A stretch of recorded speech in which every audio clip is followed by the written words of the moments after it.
வணக்கம். இது next gen academy. இப்போ நம்ம என்ன பார்க்க போகிறோம்னா உளவியல் டாப்பிக்கில் இருக்க இம்பார்ட்டன்ட் கொஷின்ஸ் பார்க்கலாம். இது யாருக்கான வீடியோனா கம்மிங் நவம்பர் 15-16 டெட் எக்ஸாம் எழுதுகிறவங்களுக்கானது. நிச்சயமாக இதை ரெஃபர் பண்ணி படிங்க. கண்டிப்பாக எக்ஸாமில் உங்களுக்கு பயனுள்ளதாக இருக்கும். ஃபர்ஸ்ட் கொஷின், உளவியல் என்னும் கிரேக்க மொழிச்சொல் சைக்கி மற்றும் லோக்கஸ் அப்படிங்கிற வார்த்தையிலேருந்து தான் உருவாக்கப்பட்டுச்சு. சைக்கினா உயிர், லோக்கஸ் அப்படின்னா அறிவியல். ஆரம்ப காலத்தில் வந்துட்டு உளவியல் வந்துட்டு ஆன்மா மனம் போன்றவற்றை ஆராயும் இயலாக கருதப்பட்டது.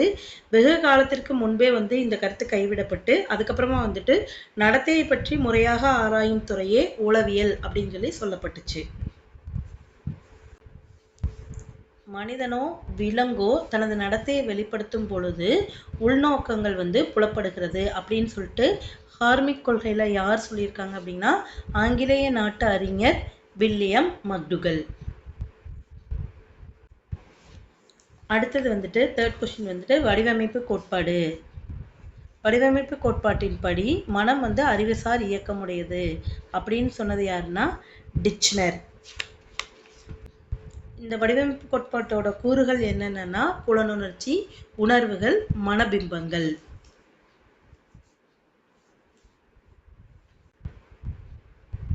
நெக்ஸ்ட் கொஸ்டின், உளவியலை நடத்தையியல் என குறிப்பிட்டவர்கள் ஜேபி வாட்சன், டோல்மன், ஹப்பு, கத்தரே, ஸ்கின்னர் போன்ற அறிஞர்கள் உளவியலை நடத்தையியல் என குறிப்பிட்டிருக்காங்க.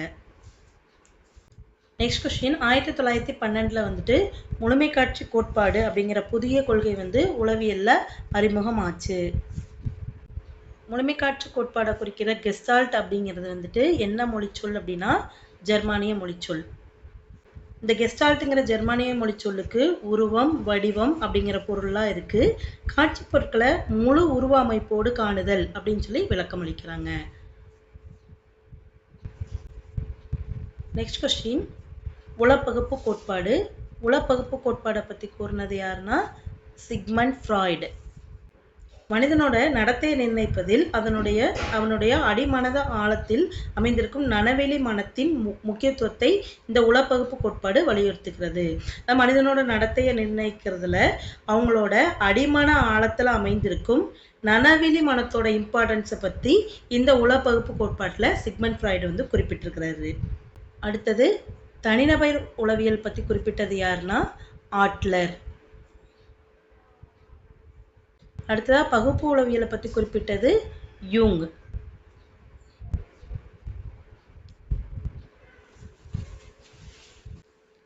அடுத்தது கார்ல் ரோஜர்ஸ் மற்றும் மாஸ்லோ மனிதநேய உளவியலை முதன்மைப்படுத்தியிருக்காங்க. அடுத்தது இஹெச் வெபர் தான் உளவியல் பரிசோதனைகளுக்கு வித்திட்டவர். இவர் புலன் நுகர்வுகளை அளவிடும் முறைகளை ஆராய்ந்து வெபர் விதியை உருவாக்கியிருப்பாரு.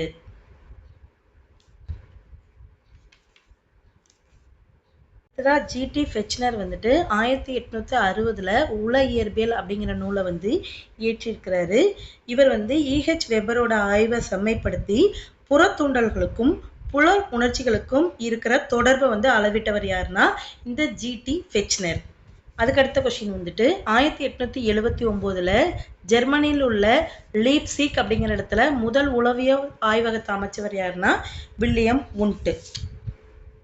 அடுத்தது சர் பிரான்சிஸ் கால்டன். இவர் தான் புள்ளியியல் அடிப்படையில் தனிநபர் வேறுபாடுகளை அளவிட்டவர் சர் பிரான்சிஸ் கால்டன். அடுத்த கேட்டல் தனிநபர் வேறுபாடுகளை உளவியல் சோதனைகள் மூலமா அளவிட்டவர். அதில் என்னென்ன வச்சிருக்காரு அப்படின்னா பார்வைத்திறன், கற்றல், மனதில் இருத்தல் போன்றவற்றில் உளவியல் சோதனைகள் மூலமாக அளவிட்டவர் யாருன்னா கேட்டல். பார்வைத்திறன், கற்றல், மனதில் இருத்தல் இதெல்லாம் தனிநபர் வேறுபாடுகளை வச்சு உளவியல் சோதனைகளை அளவிட்டவர் யாருன்னா கேட்டல். அடுத்ததா மெஸ்மர். மருத்துவ உளவியல் முறைகளை பற்றி குறிப்பிட்டவர் மெஸ்மர். அடுத்தது பியாஜே அறிவார்ந்த உளவியல் கோட்பாடை பற்றி சொல்லியிருப்பாரு. அடுத்ததா சிக்மண்ட் ஃப்ராய்டு. இவர் உளப்பகுப்பு கோட்பாடை பற்றி குறிப்பிட்டிருப்பாரு. Sigmund Freud. அடுத்ததான் ஆல்பர்ட் பீனே நுண்ணறிவு சோதனைகளை பற்றி சொல்லியிருப்பாரு. அடுத்ததா ஸ்கின்னர். பின்னர் வந்து அமெரிக்க நாட்டை சேர்ந்தவர். இவர் வந்து கருவிசார் ஆக்க நிலையத்தை பற்றி குறிப்பிட்டிருப்பாரு. அதுக்கு கருவிசார் ஆக்க நிலையத்தை நம்ம என்னன்னு சொல்லுவோம், செயல்பட ஆக்க நிலையத்தம் அல்லது துலங்கல்சார் ஆக்க நிலையத்தம் என குறிப்பிடுவோம். அடுத்ததா வெஸ்லர். வெஸ்லர் வந்துட்டு வயது வந்தவருக்கான நுண்ணறிவு அளவுகோலை வந்து கண்டறிஞ்சிருப்பாரு.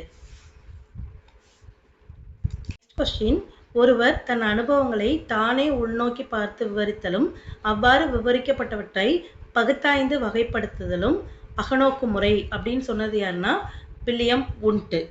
இந்த அகநோக்கு முறை வந்துட்டு மிகவும் பண்டைய முறை. இங்கு மனமே ஆய்வுக்களம். அடுத்ததா 1879 ஜெர்மனியில லீப்சிக் நகர்ல உளவியல் ஆய்வக கூடத்தை அமைச்சது வந்து வில்லியம் உண்ட்.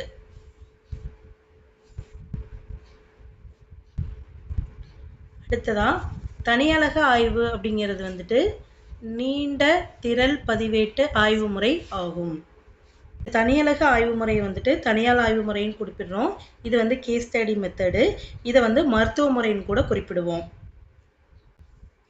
அடுத்ததான் வினாவரிசை முறை. வினாவரிசை முறையை வந்துட்டு ஆராய்ச்சிக்கு முதல்ல பயன்படுத்தினவர் யாருன்னா பிரான்சிஸ் கால்டன்.